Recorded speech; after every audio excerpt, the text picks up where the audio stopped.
Excuse me.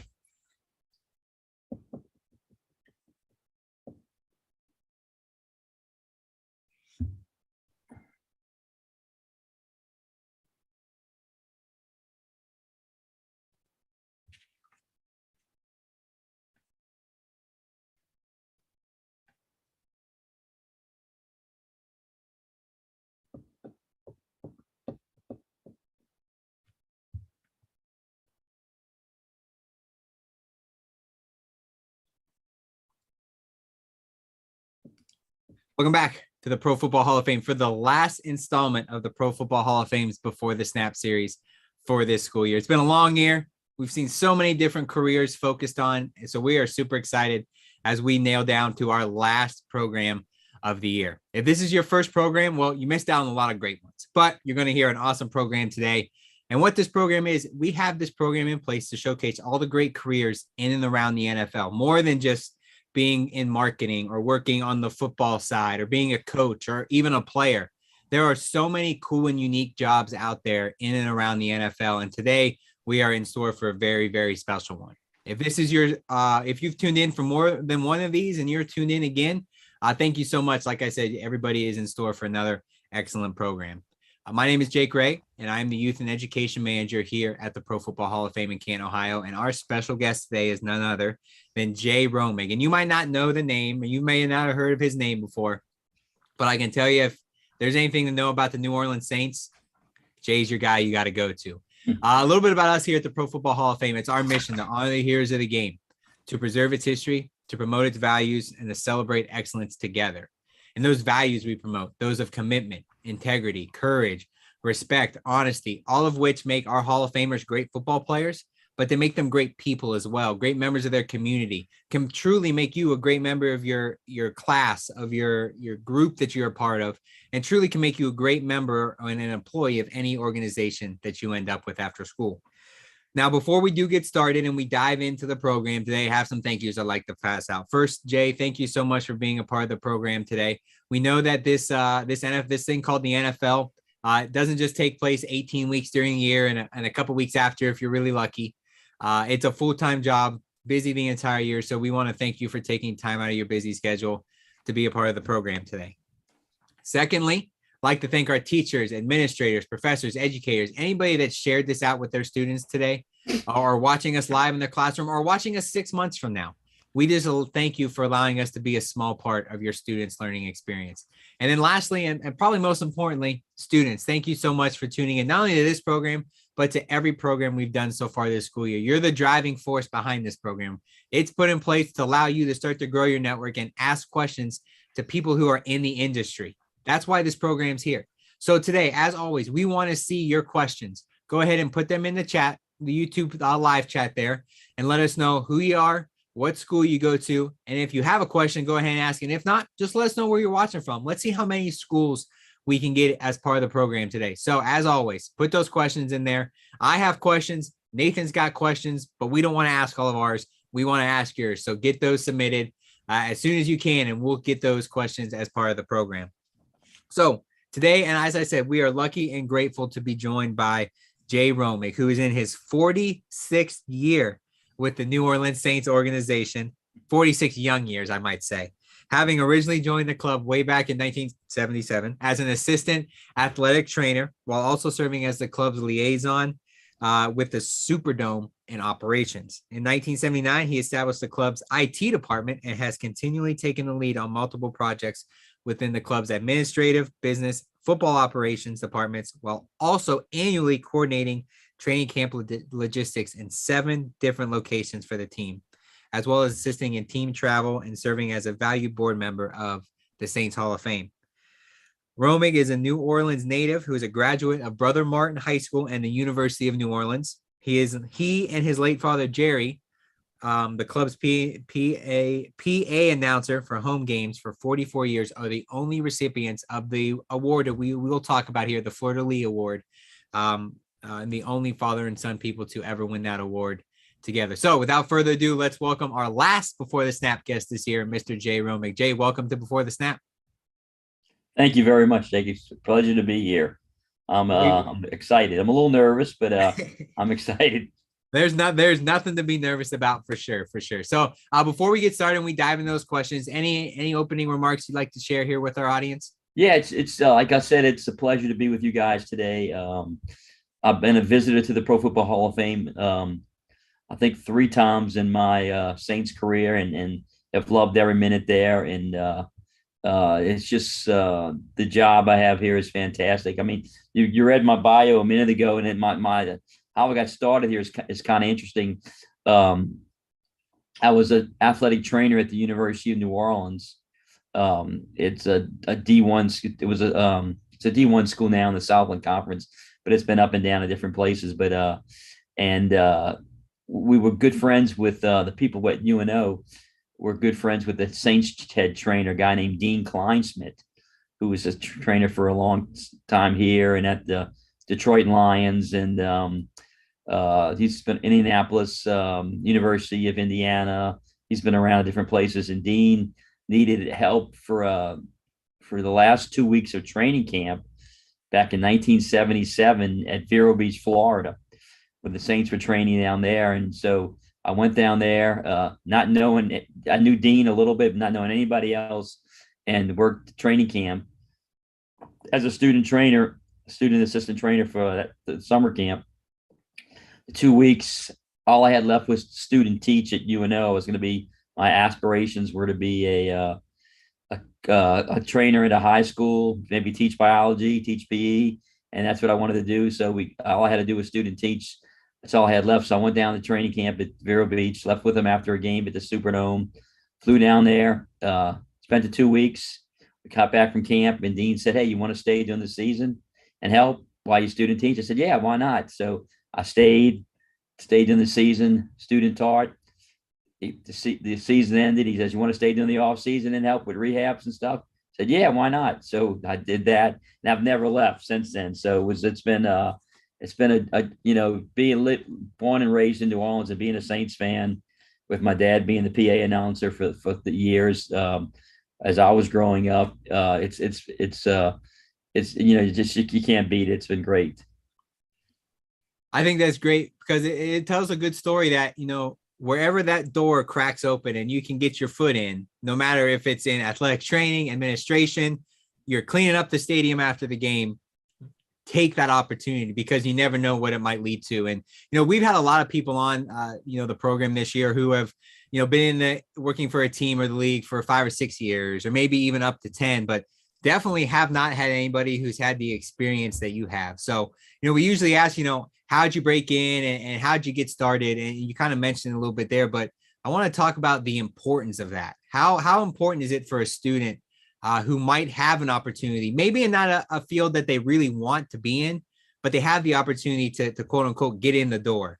How important is it for them to take advantage of that? Well, that's the most important thing. And when we have students come by here, or we give a tour, or we talk to people, that's one of the things that we always recommend. I mean, if you're at a college or at a high school and you're starting, get involved as much as you can, whether it's taking tickets, doing anything in the athletic department, or at the stadium, at a game or anything, just to get your foot in the door, to network, to meet people from other teams when they come in. And it looks so good on your resume that, you did this, you worked at the local university, you worked at you did this, you volunteered, even if it's volunteer or just anything, just to get your experience. It's the most important thing, because there's not a lot of, like, in this area here, we don't have a lot of, there's the Saints and the Pelicans are the 2 pro teams. They have we used to have a AAA baseball team for a while, but there's a limited number of colleges. There's Tulane, there's UNO, there's Loyola, there's so there's not really a lot of opportunities. So wherever you are, just do something. Just don't say, "Oh, hey, I want to I'm a athletic administration major, and that's what I want to do." Well, spend the rest of your time, going to go to the AD, or go to someplace at the athletic department and say, "Hey, I want to help. What can I do?" And it might not be which, like you said a minute ago, Jake, that might be what you want to do, but it gets your foot in the door, and you meet the people who maybe are doing what you want to do, and it's just networking is the most important thing, and getting to know these people. Yeah, and we'll dive in because I know networking is a really hot topic, especially for students who are in college today. But I want to talk, kind of go back to, your day to day. You kind of talked about, starting out, kind of getting your foot in the door, but looking at your job right now, what does the day to day life look like for you? In season, I'm sure it's different than what you're doing now, but day to day life, what's that look like for you? Oh wow, Mr. Benson, our owner for a long time, he nicknamed me the vice president of everything, and it seems like this job is everything with what I'm doing now. I'm like the administrative director, senior administrative director, what I do now, and it involves just the daily logistical stuff going on here at the facility. It involves we have a big event next Tuesday night here where our owner, Mrs. Benson's getting this an award called the Loving Cup award. It's a really big award here in the city, given out by the newspaper. So we're planning that in our indoor facility. I'm involved in that. We're starting to plan our. Looking forward to getting the schedule next week for the NFL schedule. So we're starting to reach out to hotels that could be available for when we get the exact dates we're going to be there. So a little bit of that's going on right now. I wasn't really directly involved in the draft. Like, I didn't make any picks, but we were involved in setting up, just the logistical stuff around here. Like right now, it's a lot of logistical stuff this time of the year. I'm responsible for the unit. Our organization has like 55 company cars for coaches and staff, and so I'm the point man for that. That's a lot. It's just all these little things. Everything nobody else wants to do. It seems like it falls on my plate, and when you get here, you never really know what's going to happen for that day. Also involved, like you said before, the training camp. So we're getting ready to start, planning this year. Well, we've been planning for this year's training camp, which we have here on site. But there's a lot of, meetings for that, and meeting with our marketing and sponsorship people and our youth programs people, and the operations people on the open practices as we're going to have for training camp. So it just a lot of things. This is it's supposed to be kind of your downtime, but it really isn't. We're probably more just as busy this time of the year as we are during the season, but it's more this time of the year, just all kind of things popping up. Season is pretty steady, games, road games, home games, like that. I'm sure people can kind of think of the logistics that goes into playing a home game, getting the team to away game. But, big announcement just came out this week. The Saints are traveling to London to play. Yes. What kind of logistics go into getting a 53-man roster plus coaches and cheerleaders and staff thousands and thousands of miles away to a whole nother country to play a football game? You don't have to dive into, to the nitty-gritty details, but what all goes into prepping for that? Well, working with the league has certain places that you'd like to stay.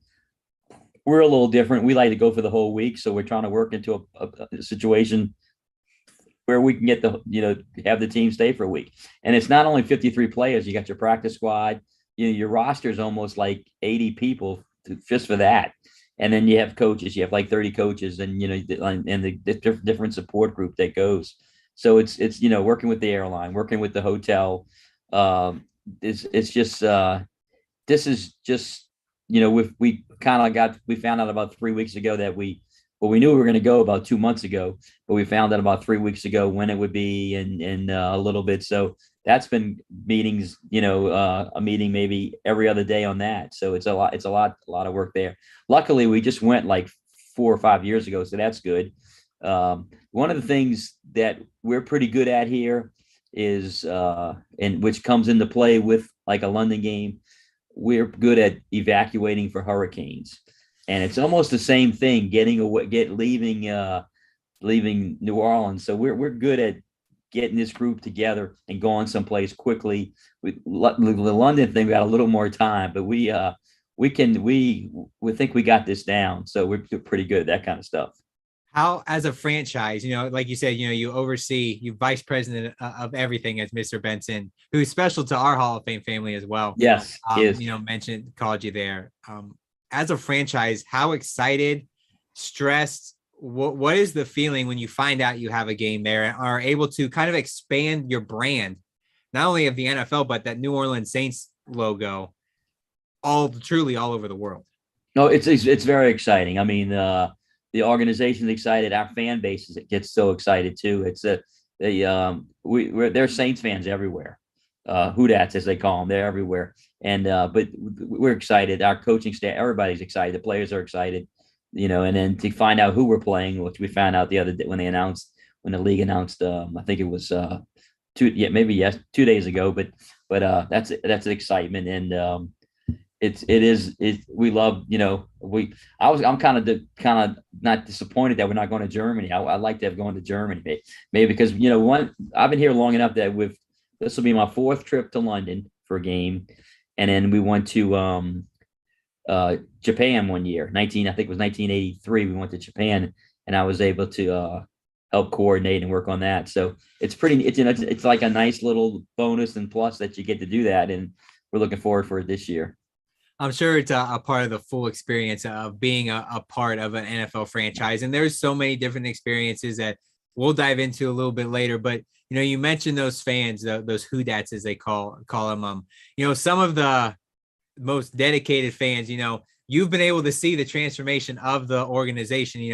I hate to bring up what they called the Aints way back in the day, the bags over the face. We transitioned, you got the Dome Patrol, a very high spot there. And then, you transition to Drew Brees winning the Super Bowl. So you've seen kind of that full transition, and a huge part of that transition had a little bit of flavor from the South, and obviously talking about the Manning family, Archie Manning specifically, with the organization. So part of what we like to do here at the Pro Football Hall of Fame is, showcase our museum. At the core of what we do, part of our mission is to honor the heroes of the game and to preserve its history. So what better way to do that then go live out into the museum and showcase a little bit of what we have on display here at the Pro Football Hall of Fame. So I'm going to throw it to Jerry Shockey, the Director of Youth and Education, who's out in our museum in front of a very cool artifact related there to the first Manning quarterback. So Jerry, whenever you get ready, go ahead and take it away.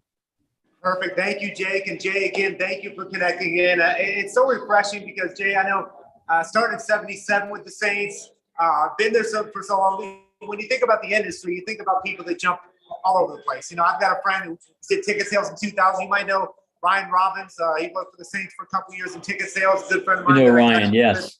He's been with 6 different teams, and now he's with the Hall of Fame Village. And so I've been planted here at the Pro Football Hall of Fame for 22 years, and I hope to make that 44 like you someday. So it's refreshing to see someone who just stuck there and planted where they love to be. And so you and I are cut from the same cloth in that way. So I wanted to say to all the students that are tuning in here today from all across the country, please make sure to submit your questions. Make sure to state your school name so we can get those questions in here and ask those. And again, a reminder that this is a great networking opportunity for you students to go to connect with someone who has connections throughout the NFL like no other.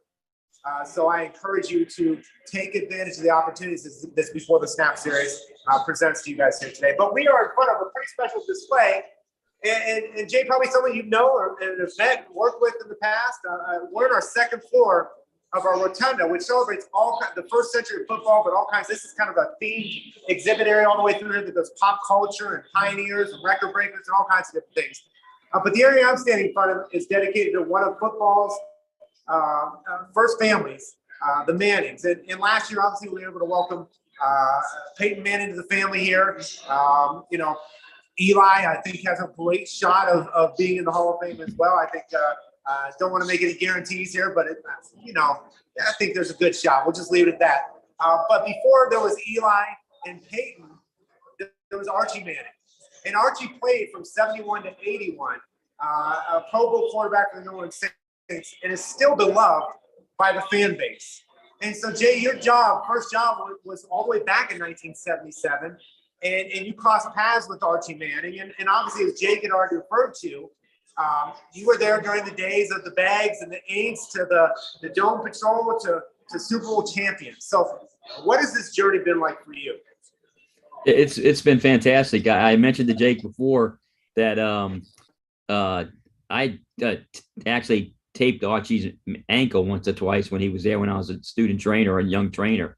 And it's to see Archie and his family. He used to bring Peyton, which is a baby, when he was with us, and bring Peyton Brown as a baby, like a 3-year-old, to the locker room. It's the same thing with Drew bringing his kids around. It's to see these to be here so long and to see these guys, and to consider them friends. It's really neat, and just the whole evolution of the organization, from the early days with Archie, and then the Aints and the Bagheads, and to see how when Mr. Benson bought the team, and Coach Payton came along, and just the leadership we had, and when Sean took the job, one of the things he said, he goes, I'm not here just to win so many games a year. I want us to be a team that we win 10 games a year, we win 12 games a year, and we're one of the teams that everybody fears and respects, and that's what we did. And then to see that whole change, and the Super Bowl win was probably there's been a lot of highlights here and a lot of lowlights, but the Super Bowl year and that win was probably the highlight of my career here with the Saints. Perfect. Thank you, Jay. I appreciate it. And Jake, I'm going to send it back to you. Awesome. Thanks, Jerry. Thanks for giving us a live look in there to the museum. Like we said, do our best to showcase all the cool things that we have on display here at the Pro Football Hall of Fame. And, Jay, you took my next question. I was going to ask what your favorite memory was throughout your career, your illustrious career with the Saints, but had to assume that it was going to be a Super Bowl. But talk a little bit about what that meant, not only to the franchise, but to you as well, to see that full journey, to finally culminate, see the confetti fall. We know the famous picture of Drew holding his son up there on stage with the confetti falling. What did it mean to you and the franchise to finally reach that point and become Super Bowl champions? It was just it's hard to describe, Jake. It's just it was the culmination of that whole season. That week in Miami, the win, the coming home, this celebration we had that night, coming home to the crowds here when we landed. It was the week of Mardi Gras here that next week, and that Tuesday became we had our own Mardi Gras, Lombardi Gras they called it, and we had our parade that Tuesday night, and the crowds in the city were unreal, and we're all on Mardi Gras floats. The staff and the players, they were on different floats, and it was it just to be here, the people who love, and to see Nathan talked about his family and his dad being a Saints fan for all these years. There were so many people like that who never thought they would see the Saints win the Super Bowl, and people's grandparents, and just to see the pride that it brought out in all these families. Now, the only problem is they want us to do it every year, which is, but it meant so much. My dad, like I said, was the stadium announcer for all these years, and he was able to go, and he one of his big things was he would always do on the when the Saints would make a first down, he'd go, "First down, Saints." That was his big whenever he did that. And he was walking down South Beach in Miami with my kids and my mom, and he would people would stop him on South Beach, and they would ask him, "Mr. Romig, will you say that?" So I mean, just to hear him tell that story, and it just meant so much. It was being a native and growing up. I used to sell programs at Saints games before I worked for the Saints when I was in high school and college. So you just being and there's so many people like that who just grew up love Saints, and they love the Saints, and they would live and die for the Saints. So it's been fantastic. One of the neat things I did too that I've done. If I got another minute, I hate to hog your question. Oh, no, keep going. Keep going. This is awesome. For the year after the Super Bowl, we're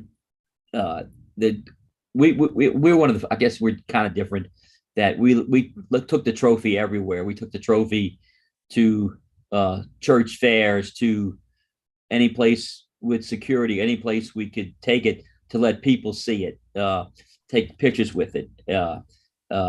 And I was like the keeper of the trophy. I would go everywhere it went. so that was pretty neat seeing. I had my Super Bowl ring, and which is someplace locked here in the office.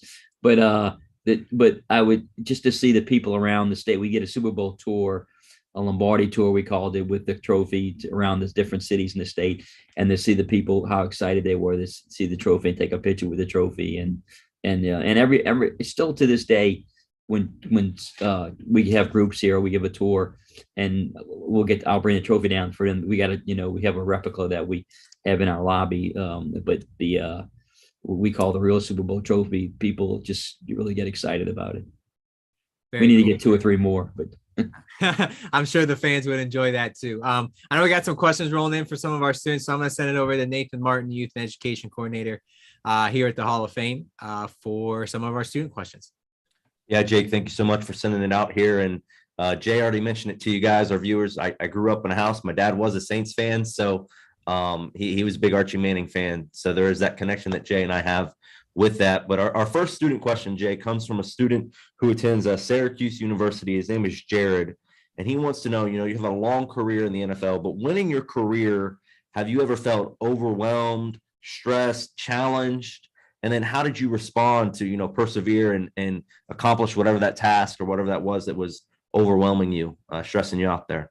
Nathan, I think one of the most stressful times in my career, and I think a lot of the people around here, was when Hurricane Katrina hit the city, and we were forced to we moved our entire operation to San Antonio, Texas, for that season. And the stressful part was we left quickly. If you live in this part of the country, you get hurricanes. They're a pretty I wouldn't say every year, but you get them every year, but some are worse than others. And for this one, when the city was underwater, most of the city, the Superdome was kind of it's destroyed, and we weren't sure whether we were going to be able to come back. We weren't sure whether the city the city of New Orleans really could what the future of the city of New Orleans was going to be.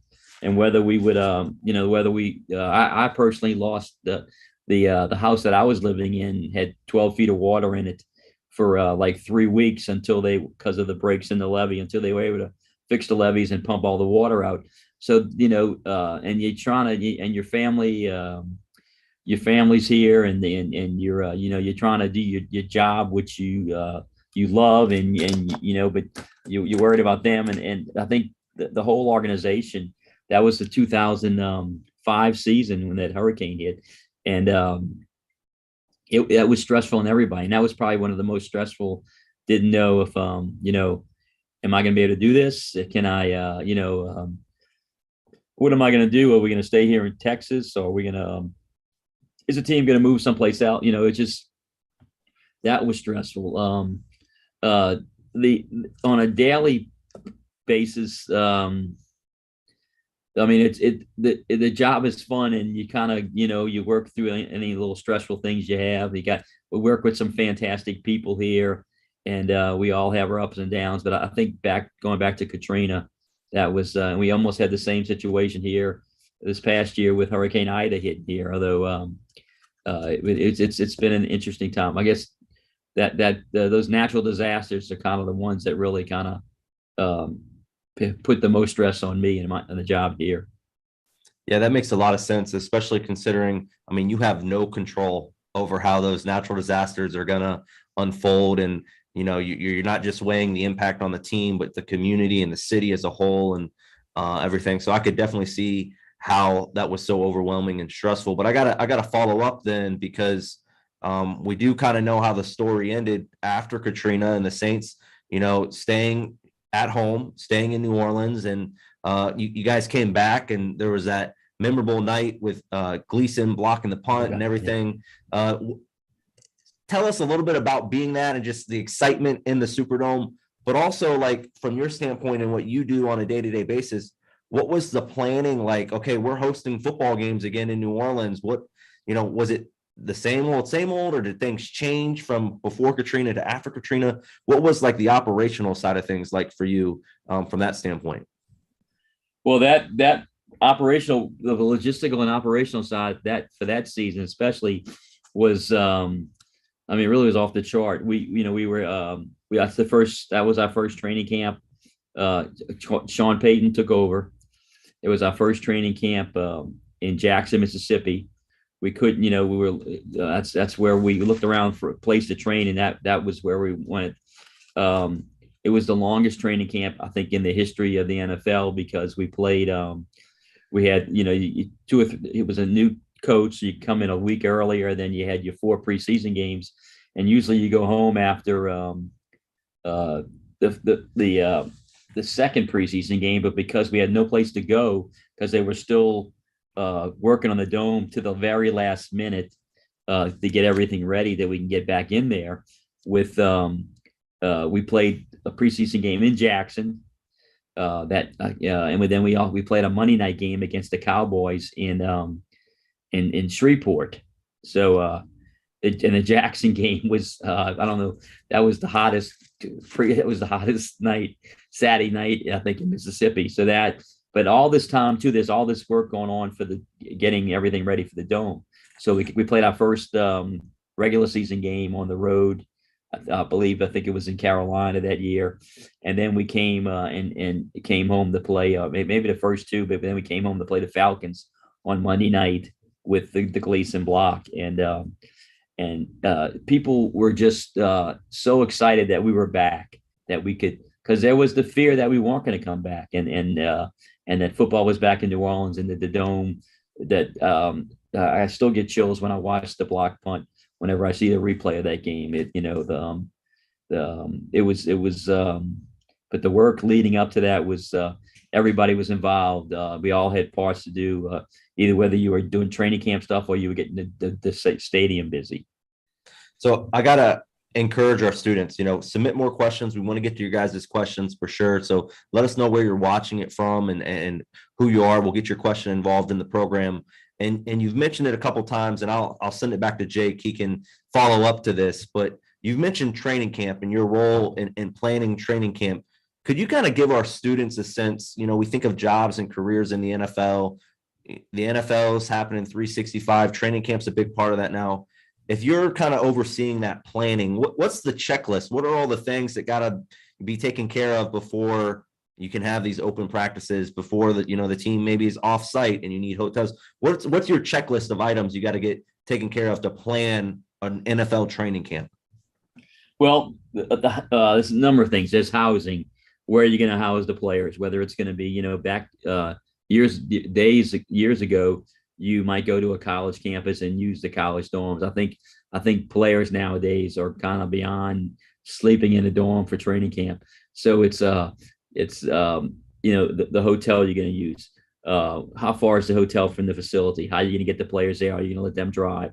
Do you have buses? Do you have that? And it's the food they eat. If they're eating on at the facility, what's the hotel doing?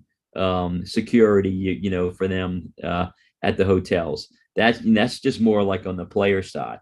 Then the coaches are planning the practices and stuff. Then we have operations staffs here and our youth programs and our are planning the practices, and how many practices we're going to have open to the public. What do we the security around that? Where we're going to seat them? How we're going to do autographs if we are going to do autographs.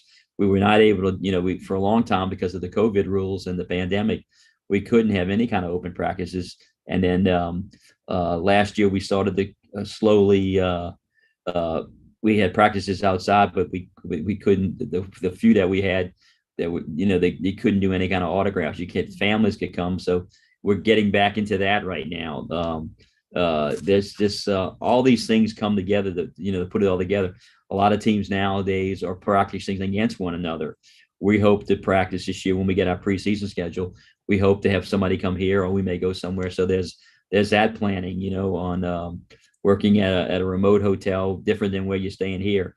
The last couple of years here too, before the pandemic, we would always have a big nighttime practice. Coach Payton liked to have a practice at Tulane University in their stadium, and it was sort of like the highlight of one of the highlights of this training camp where it was open to the public. It was on like a Sunday night, and we would get, maybe 10,000 people to come to this practice, it was pretty neat. So there's all these little ambiances that you do for training camps. I think that I'll go ahead and take it from here, Jay. I think that, it goes to show that it's more than just show up and go. And that it's not only is that great for that job, but any career out there, it's more than just walk through the doors and everything's set and ready to go. You wake up, training camp's good to go. There's months and months of preparation and planning and logistics that goes into planning anything. And, you've had your hand in that for over 40 years. Throughout your 40 years, though, you've had to see a bunch of different staff members, come and go throughout the Saints organization. So, in that time, seeing so many people move throughout the organization, what are some important things that you believe makes a good employee of a team, of the Saints, of any organization out there? I think somebody that's dedicated and loyal, hardworking, and you see Jake, the people that come through here and who are like that and will go on and either to another club or to another or a college or something, who interview. But if they come here and they do a good job, that's what you just said is so true. People don't realize that one of our jobs here, I think, is to make it seem like you just show up and you do it. I mean, that nobody has anything to worry about, that everything's done. It's all planned and it's all, sort of what I do as, like in my unofficially, like the administrative director, you want to make it as easy as you can, whether it's team travel or training camp or just anything you do that, the players or the coaches, it's all taken care of. They don't have to worry about, why, I don't have my room key or something, or if I lost my room key, or just getting the players a ride, to the practice. All they got to do is show up and do their work. And then I think that's one of the things here that we try to, everybody here works toward, just getting it done, make it as seamless as possible. And so that the people who are here to enjoy it will enjoy it. The players are here to work and learn. They can do it and the coaches can everybody can do their job.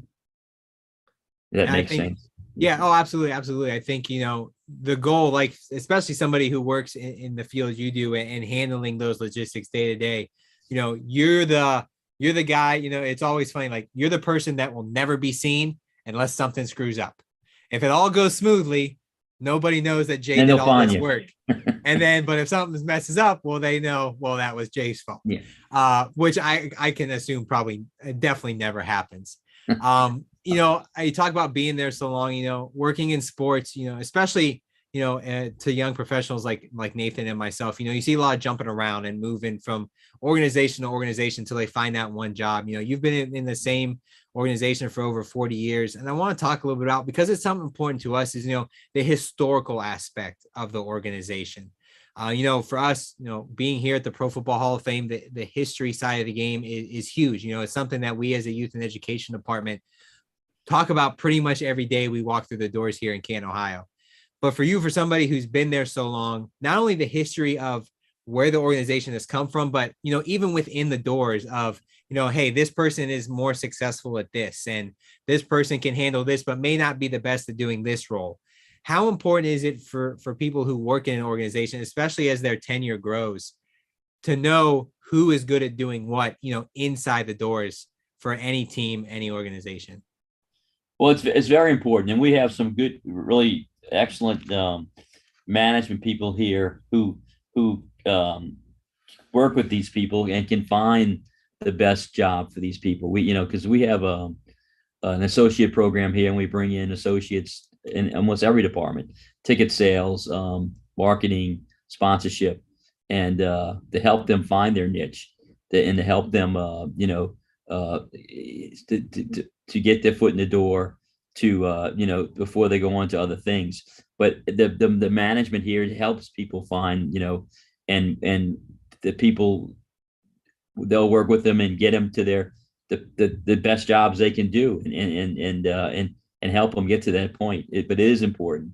And from what I've seen, you do see that a lot of times, and you do see people, it's fun to see people who go on to other jobs and who are doing great. Who are here, they may have started in ticket sales, and they may have started as an athletic trainer. We've had some people who have worked for me as training camp assistants and work training camps are now working in our scouting department. Ryan Pace, who was with the Bears, came here and worked in operations for a while and moved up into scouting, and then he was able to to become the general manager of Chicago Bears, and now he's with the Atlanta Falcons. But we've had a couple people like that who you can see they're strong in certain things, and they want to be involved in scouting, or they want to be involved in coaching, and you see it all the time. How important, on the flip side of that. So say, I come in fresh out of college to the Saints organization. I have one track where I want to go. Let's say it's ticket sales, but somebody like you or somebody else comes to me and say, hey, we think you're better off suited for this path. As that employee, that young professional, how important is it to be, fluid and be able to adjust to that, even though that might not be, what you set out to do? I think it's very important, because you really, it's, as long as if they trust the people who are working with them and who are trying to make them better and get them, move them along. I think it's very important. It's tough to find. I think when you get in and you start to work and you find the job you thought you wanted, it may not be that. I mean, there's a lot to do in the sports and in sports administration, and whether it's ticket sales or whether it's sponsorship or marketing or or youth programs, and it's all valuable and it's all fulfilling. But everybody can't be the head coach. Everybody can't be the star quarterback. But everybody put together will make it a winning team with winning efforts. Actually, and that's going to lead me into my next question here. You've been around the game of football for a very long time. We here at the Hall of Fame, we like to say we're unapologetically football. We know there's so many things out there that teach life lessons and great values, but we have to talk about football because that's what we're surrounded, day to day. Same with you. So how important is the game for those who play it, coach it, fans of it, work in it, whatever it might be? How important is the game of football, and what are some of those life lessons that people who are around the game can take away from it to apply to their everyday lives? Well, it is a game, and it is entertainment, but but the lessons you do learn about team building and working with people are so important. I think we stride ourselves here of the on the football side of the kind of the people that they bring on board. I know this we're excited about, like this year's draft, for example, where I think 4 of the 5 players that we drafted were captains on their team. They're so they're leaders, and which probably will correlate to them being leaders in the locker room, and just and it helps winning, and there are lessons that they learn, and I think our just every day being part of a team, and it's the same thing on our administrative side or a business side. They work together as a team, and that's one of the things you do learn, life lessons, and how to depend upon one another, and how to and just you're not in this for one person, you're in this, everybody's in this for a group, and that's when it comes down to that. But it is entertainment, and it is one thing Mr. Finks, who was our general manager for a long time, kind of taught us that can't get too fired up when you win a game, and you can't get too down when you lose a game. It's just kind of stay even keeled in its life, and you just gotta work hard, and it's maybe that's kept me all these years here, tried to keep me young and kept me here. Before I throw it to Nathan for another student question, I just want to say, as an Ohio State fan, happy to see you continue the tradition, drafting more and more Buckeyes to what we hear in Buckeye country like to call Columbus of the South. So love to see that. We love those Ohio State guys. You know, a funny story about the Ohio State guys too is that this has to do with team travel and stuff like that. That our the guys that I work with, Derek Stamos, who's our director of operations, and the Ohio State guys love to take. I'm probably telling a secret here. They love to take these ice baths. They love ice baths. I don't know what if they were, they do, and not that a lot of players like that, but these guys night before a game, they like to take these Epsom salt baths or ice baths, and more than any other team. So we always laugh. We look at how many on the roster, how many Ohio State guys, because we got Marshawn Lattimore. You know, we had Eli Apple was, I think, Ohio State for a while. You know, we had different people over the years. And we said, oh, God, we got to make sure, because a lot of these hotels you go don't have tubs. So you got to make sure, God, we got to find 5 tubs, you know. So now we got to find another tub because these guys, you know, but Michael Thomas, but we love Coach, our scouting staff and Coach Payton, Mr. Loomis, and now Dennis Allen. They like these Ohio State, and we got a good one. So we're excited about it. Yeah, I can definitely say you definitely got a good one this year. So yeah. I'm gonna throw it over to Nathan here. Okay. We got another student question come in from some of our viewers. So Nathan, go ahead and take it away. Thank you. Yeah, so we got another student that's asking a question, and they were listening in closely because you talked about at the very beginning, you just kind of envisioned and thought your career, you know, you were doing athletic training in college, and you're like, maybe I'll do that at a high school, teach a little bit of biology, maybe PE. When you got into working in the NFL, I think for a lot of people that would be watching this program, they would say that's a dream. They want to work in professional sports. They want to work in the NFL. But did you ever go, maybe I should go back into teaching? Or has it been like, once you got into the working in pro football, it was like, no turning back. I'm all in on this. This is what I want to do with my career. Nathan, you know, I think I would love to have taught. You know, I taught a gym romper class to my kids for a while when they were taking it. They needed a teacher, and I love teaching. And I think I would. But as soon as like, you know, when I got to the NFL and I started doing all these other things, and then, you know, I started our data processing department and started the logistics and different things. And I always kept my hand in the training camp end by being training camp manager. And that was part of the athletic training part, but helping plan. I said, you know, I'm happy where I'm at. I'm happy where that. Part of me wouldn't have mind teaching. You know, I'm still pretty active with my high school on boards and get back there and do things and announce basketball games for them. So I'm still a little bit around the high school and I do the same thing at UNO. I help them with their basketball games, but I love where I'm at.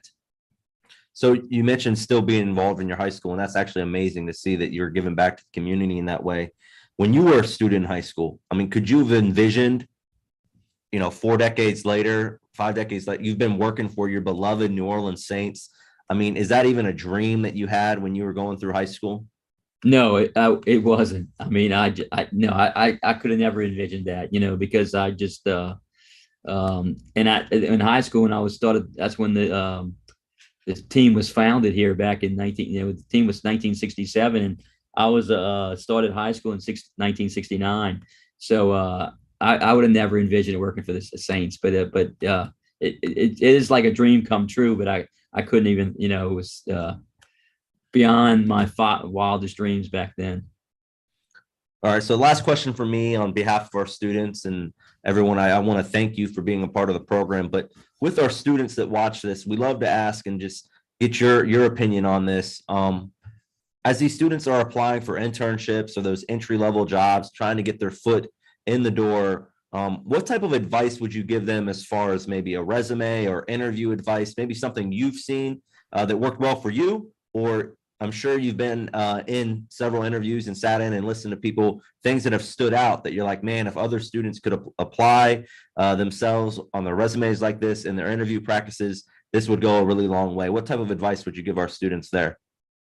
Nathan, first, thank you for having me too. And I really appreciate the questions. I think to be open to do, you know, to anything that comes your way through the interview process, saying like, maybe we don't have something we can do in that, that category, but would you be interested in this? Be open to do anything to get your foot in the door and to learn. And then the other thing is to network, or just try to get involved where you're at, to show on your resume, hey, I worked I helped at the high school for all these years. I helped here at the university where I'm graduating in the athletic department. I worked the games. I worked when they had the championships, the conference championships at the university here 2 years ago or last year. I was part of that team. If there's like a Final Four or a come to your city or anywhere near, I volunteered and helped there. Whether, it doesn't mean you have to be on the court or in the stadium, but I worked at the Fan Fest. I did this, just do as much as you can to stay involved and to show it on the resume, and to be open, and to be positive, and just going with with an outlook that I'm here to help. Yeah, I like that, because not only is that good for people that are looking for prospective jobs, but even once you've got the job that you quote unquote want, you still got to be a learner. You got to be someone that's always looking to grow and looking to learn. Got to be open to learn. Yes. And I could see that coming through in your response there. So I appreciate that advice you're giving our students, but even people like myself and Jake, we'll take that, make our notes, and add that to what we're trying to do and our day-to-day work here at the Hall of Fame. So like I said, on behalf of the students and myself, I want to thank you, Jay, for being a part of the program. I know Jake will probably wrap the program with another question or two, but thank you again for being a part of Before the Snap with us. Thank you, Nathan.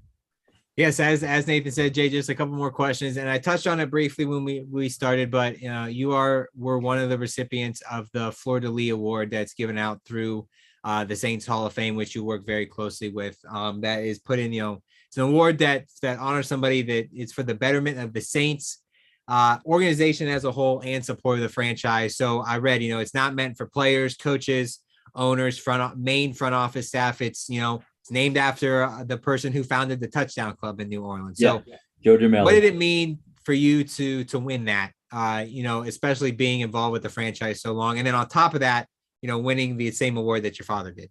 I was thrilled that I was able to win it, and I never thought. I mean, I've been involved in the Saints Hall of Fame, assisting them. I never thought that I would win it.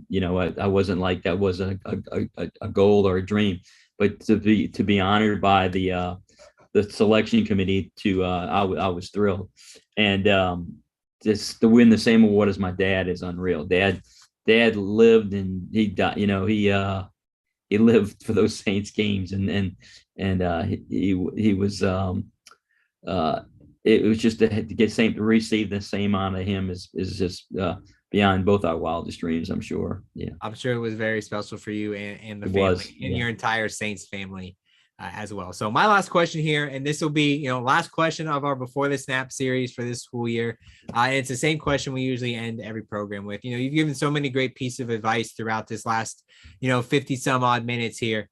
But if students watching this right now, Nathan, myself, students who are going to watch this on YouTube a year from now, if they made it this far, hopefully they make it this far, and they have, what's that one thing you want them to leave with? What's that one last concrete piece of advice you want the people who are tuned in today to take away from the program? I think just that to work hard and to enjoy. I don't feel like I have a job. I love coming to work every day, and just to work hard and give it all you got. And I think that's the big thing. Just if you do that, it will pay off, and it will be rewarding. That's a message that not only you, but so many of our guests this year have said. And I think that's a great way to wrap up the series for this school year, and more specifically today's program featuring Jay Romig, Executive Director of Administration, or VP of Everything, as he was called, for the New Orleans Saints. Again, Jay, thank you so much for being a part of Before the Snap series and giving some time out of your busy schedule. We greatly appreciate you being a part of the program today, and hopefully connecting with some of the students who tuned in. Thank you, Jake, very much. I enjoyed doing it. To everybody out there who's tuned in for this program or some of the 20 some odd ones before, thank you so much. We couldn't do this without our student support, support of the school and administration and staff, and truly all of our guests from the NFL, the National 345 Park in New York, to all of the NFL clubs and anybody else we had on as a guest this year. We want to send a thank you out to all of them. And then before we leave, just gotta, as always, we gotta make sure that you're following, subscribing. Nathan's got the website, the Twitter handle, and all of our social handles behind him on that background you saw there. So give us a follow, like, subscribe, whatever it might be. Do the same for the New Orleans Saints. I'm a follow. I gotta love seeing all the Buckeye action that's going on down there. My brother's a Saints fan, so I feel like I gotta stay tuned in a little bit to know what's going on. Follow, like, subscribe. If you're a podcast listener, tune into our great podcast we got here at the Pro Football Hall of Fame, The Mission, that's hosted by our great friend and coworker, Jameer Howerton, as he's interviewing so many great people as we get closer and closer to Enshrinement Week, powered by Johnson Controls. And if you are a viewer today and you want to learn more about Before the Snap and make it on our mailing list for next school year, go ahead and shoot us an email at education@profootballhof.com, and we'll throw you on that and let you know as soon as we can when next year's schedule is ready to go. So like I said at the beginning, this was our last program. So to everybody who was involved with this, from myself, from Nathan, Jerry, all the way up to our president, Mr. Jim Porter, thank you everybody for tuning in. Jay, thank you again for being a part of the program. And we hope everybody comes back here as we kick off the next school year next fall.